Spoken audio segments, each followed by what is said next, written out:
I am Simon Borgen. We are with Dr. Isaac Asimov, a biochemist who may be the most widely read of all science fiction writers.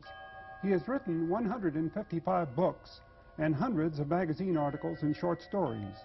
Dr. Asimov's books are translated wherever books are published, and there is no such thing as an Asimov book that doesn't sell. There is also no such thing as a dull Asimov book, and it would be hard to find a writer with wider interests. His work includes science fiction, Greek and Roman history, mystery novels, fiction and nonfiction for teenagers, and a whole corpus of books interpreting science and technology for the layman. Dr. Asimov has co-authored a medical textbook, and there is Asimov's Guide to Shakespeare and Asimov's Guide to the Bible, as well as a history of the United States.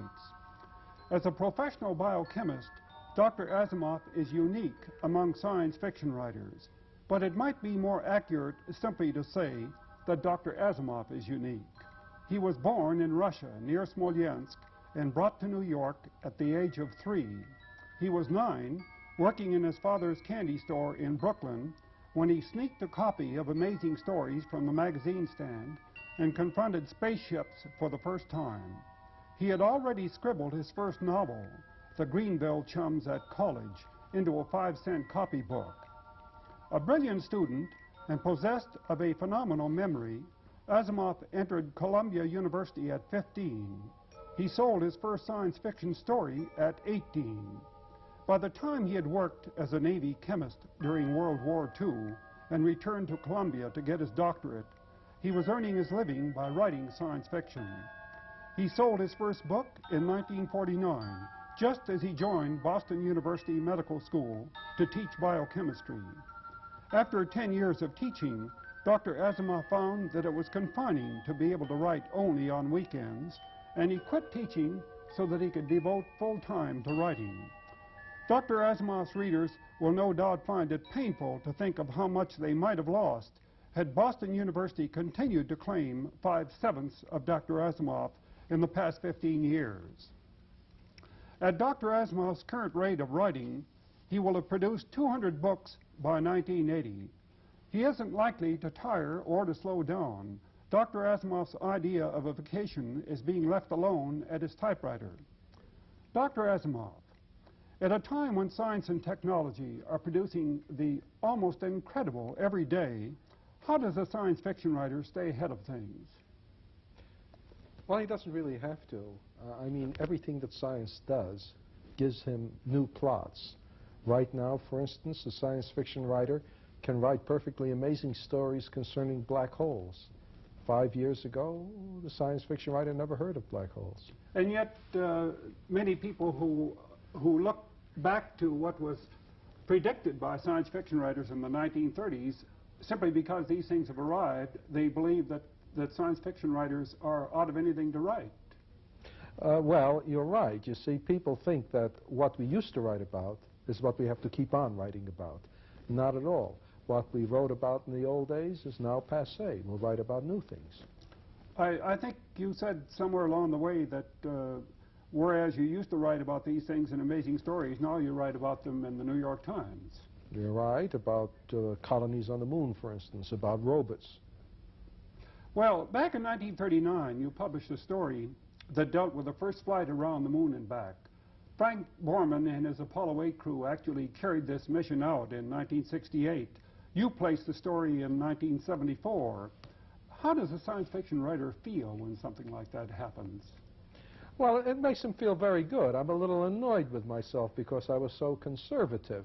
You see, I'm 6 years behind, and also I didn't allow for all the various things we did before then, men in flight, men docking, mid-course corrections. I just had someone get into a ship and go around, one man.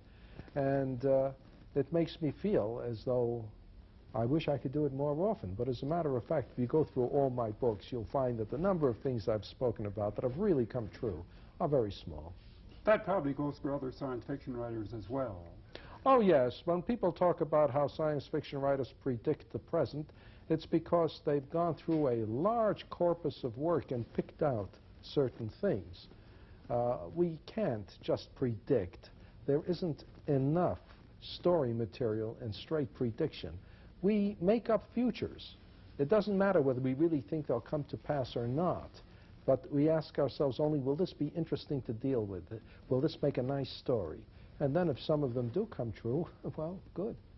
I think you wrote an essay called called Escape from Fantasy to characterize what you thought the essence of science fiction was. Most people think it's a flight into fantasy. I think the title is Escape to Reality. Escape to reality, I'm sorry. Right.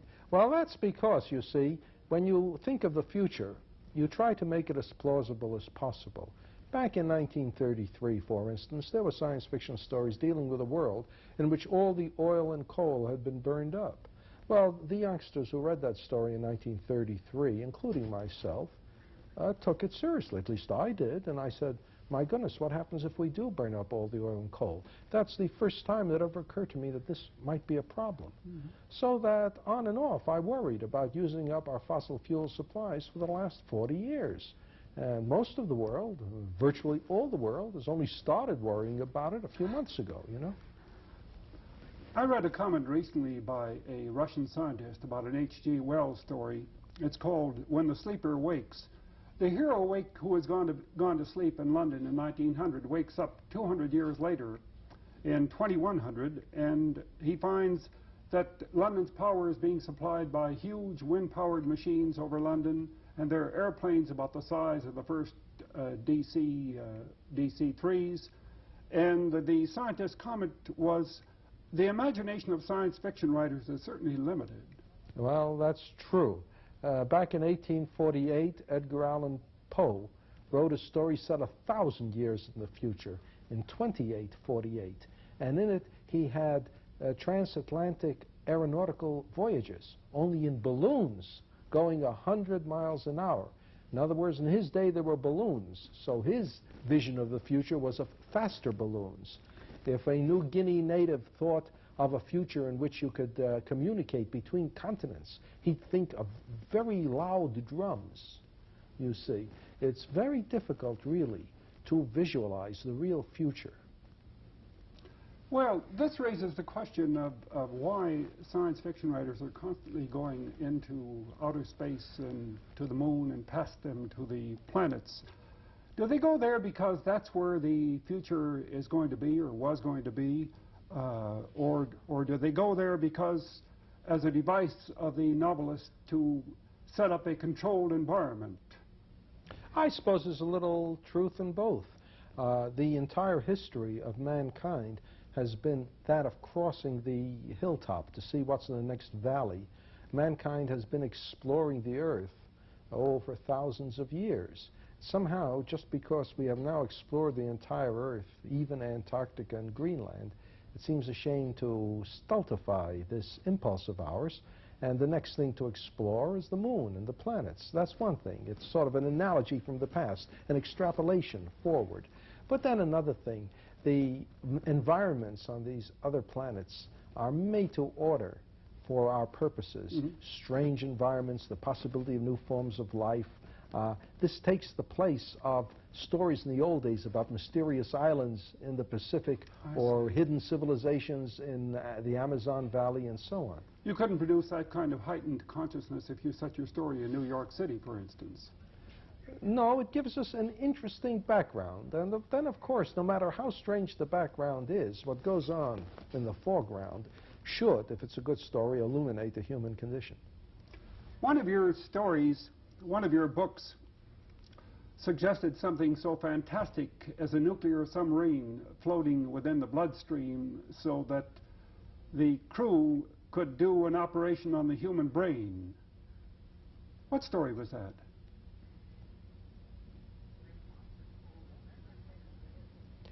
That was Fantastic Voyage, and it was an unusual book of mine in the sense that I'm not responsible for it. They made the movie without me, but then they came to me and asked me would I novelize it. And after a certain amount of discussion, I agreed to. And I wrote the novel based on the movie script.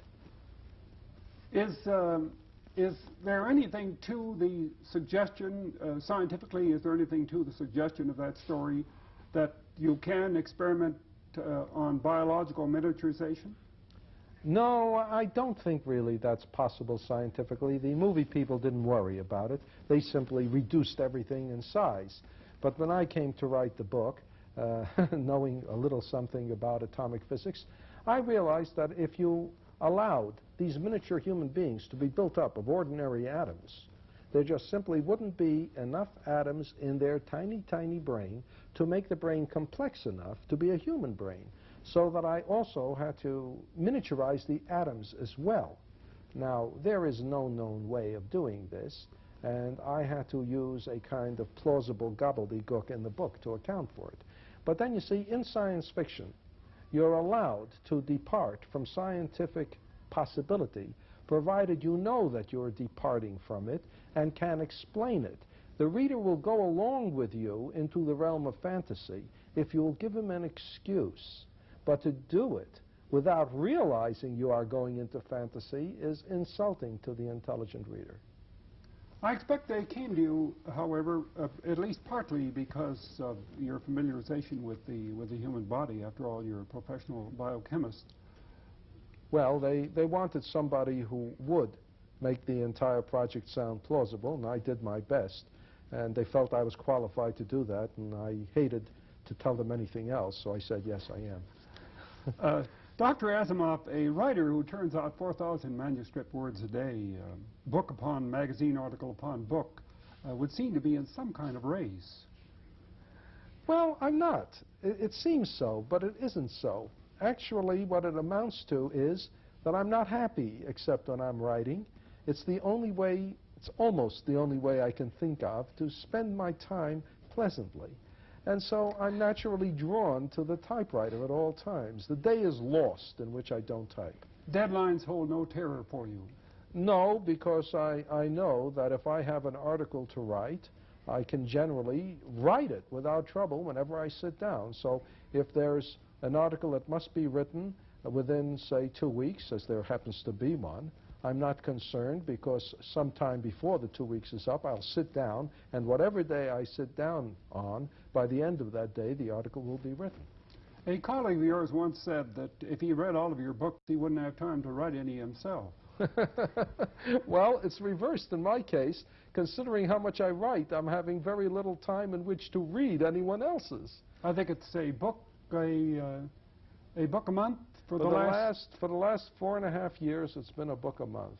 I mean, it's not something I've set myself as a goal. I just worked it back, and I said, my goodness, it's a book a month. I think there's a general impression that the best science fiction writers are American and British. Is that your opinion? Well, it's hard for me to say. I read science fiction only in English, and my own surroundings, my own circle of friends are all the English-speaking science fiction writers. But I know, for instance, that right now Stanislaw Lem, a Polish science fiction writer, is considered one of the best in the world. And there are science fiction writers in the Soviet Union that are highly thought of. And I suspect that in time to come, more and more there'll be a diminution of the English-speaking domination of the field. More and more we will be aware of non-English science fiction. Dr. Asimov, would you have been in favor of sending a science fiction writer to the moon as an astronaut? Well, maybe, but not this science fiction writer. I'm not only too old, I'm too scared. Well, what might we have gotten that we haven't gotten, assuming that a science fiction writer qualified as an astronaut? I would say we might have gotten a more dramatic description of what had happened. The astronauts we do have tend to be extremely stable individuals who simply by the mere fact that they're not afraid to undergo this, to me, absolutely terrifying experience, means that they can look at everything with a kind of calm eye, in addition to which they are not chosen for their poetic flights of the imagination. There's no reason they should be, so that it is enough for them to describe something as, gee, it's beautiful. And if you had a science fiction writer there, he might have, instead of, gee, it's beautiful, written some 5,000 words of gorgeous description. Memorable prose. Yes. I'm interested, and I think everybody is interested in the 3 laws of robotics. Could you explain those? Well, back in 1939, I began writing robot stories. And by the time I'd written 2 and 3, there was a pattern in these stories which John Campbell, the editor of Astounding Science Fiction and my literary father, pointed out to me. He said I was having my robots behave as though they were guided by 3 laws. The first law was that a robot couldn't hurt a human being or through inaction allow a human being to come to harm. The second law was that a robot had to obey orders given it by human beings, provided that didn't conflict with the first law. And the third law was that a robot had to protect its own existence, except where that would conflict with the first 2 laws. And after that, I always used them, and the stories evolved out of those 3 laws, out of the mutual contradictions, out of the ambivalences, the incongruities, and so on. And well, the interesting thing is that scientists say that when robots are built, that they may be built according to these laws, and also that almost all science fiction writers have adopted them as well in their stories. That's true about the science fiction writers adopting them. They are now taken for granted. No writer actually quotes them except myself. But the readers are so used to it now that they know it, and they take it for granted. And somebody writing in an architectural journal pointed out that these laws hold for tools generally. Number 1, a tool must be safe to use. And 2, provided it is safe to use, it's got to do what you want it to do. And 3rd, provided it is safe to use and it does what you want to, it's got to last. But could your 3 laws of robotics be overloaded on the side of humanism? There are those who believe that the machines we create are going to be Frankensteins. Well, of course, the 3 laws of robotics were originally invented by me in order to avoid the Frankenstein motive, because before I wrote my stories, most robot stories were filled with this Frankenstein bit about the robot destroying its creator. There are some things that men were not meant to know. However, having worked with the 3 laws for 35 years practically, I was asked to write a robot story to end all robot stories, so I wrote one in which robots became so intelligent that by any reasonable definition they defined themselves as human beings, you see. So that now the 3 laws of robotics became the 3 laws of humanics. And we're right back to the Frankenstein motif. I received letters from readers saying, does this mean you're never going to write any more robot stories? And I wrote back saying, don't worry, if I think of a good robot story, I'll write it anyway. Tell me, does it disturb you that science fiction has been taken over by the academicians? I think there are about 100 universities that now teach science fiction as literature. There are students in various universities writing doctoral theses about Isaac Asimov. There are science fiction textbooks. Yes, it is frightening for 2 different reasons. In the first place, as you say, people are now getting master's degrees and working for their doctorates, analyzing my stories. There is a course given in the University of Dayton, Ohio, entitled The Science Fiction of Isaac Asimov, 3 points, 3 college credits. In fact, the guy who gave that course is publishing a book on my science fiction, and it frightens me because I'm not sure that I can stand up under all this scrutiny. Well, the question is whether the body of science fiction can stand up as well, whether the delight will remain. One of the professors said, since I've been teaching it, I don't enjoy reading it as much. Well, you know, that's a very important factor. When I started writing it, I stopped enjoying it as much as I did before. And eventually, after I've been writing it for 20 years, I found I wasn't reading science fiction anymore. That's one of the reasons I don't write as much now as I used to. I feel the field has gotten away from me. And with academicians interested in, the field has become so, quote, literary, unquote, that it frightens me now. I feel I'm not competent to write science fiction because I don't know that much about literature. What is it that draws readers to science fiction? My own feeling is that science fiction is the relevant literary form for today. Of all the different types of fiction, science fiction is the only one which takes as its basic assumption that societies are going to change, and which sets its stories against a fundamentally different society. It's something with great differences in it, whether it's time travel, whether it's overcrowdedness, whether it's space travel, whatever. It's not the present society. And well, there was a phrase you used in I think what was your very first novel. You talked about the awful powers of darkness. Is the whole question of magic and fantasy and mystery and myth what brings people to it as well? Some people have that theory, but I don't. I see. Because there is real fantasy now. There are, for instance, the Lord of the Rings, that trilogy. There is Tolkien one. Watership Down right now is an excellent fantasy by a fellow called Adams. People who want that can still find it undiluted. No, I think science fiction refers to different societies which are connected to ours through scientific and technological change. There is always that feeling that we are heading right now rapidly into changing societies. People who are young people today know that when they're middle-aged, life will be nothing like what it is now. And science fiction gives them an opportunity to try on different societies. It's the only thing that's relevant. Anything which deals with the world of today is going to have no meaning to young people of today when, say, 30 years from now. A personal note, Dr. Asimov. It's been known to your friends for years that you were almost totally allergic to travel, and that you don't like airplanes. In fact, you don't ride on airplanes. Yes, I'm afraid that's so. Everyone thinks it's very funny because in my stories I go to the ends of the galaxy and yet I won't get into an airplane. Well, there's the question of one of the most eloquent advocates of technology refusing or resisting one of the most common products of it. Well, there may be a connection. I mean, going to the ends of the galaxy, I feel it's sort of anticlimactic to fly to another city. Actually, I'm not very brave, and I'm afraid of airplane crashes. And I don't like to travel anyway. It keeps me away from my typewriter. Dr. Asimov, most people, when they think about the future, try to reach out to the year 2000. Let's try 500 years from now. What kind of planet do you see? One of two, depending on what happens by the year 2000.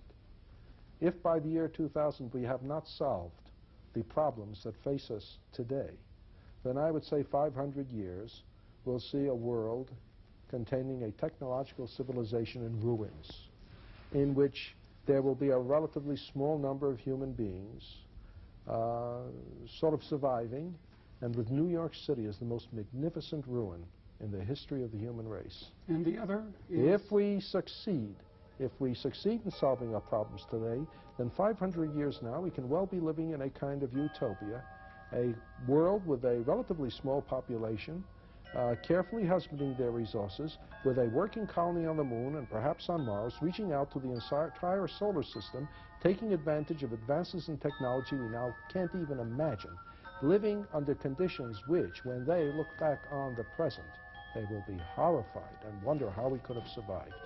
Thank you, Dr. Asimov. I am Simon Borgen.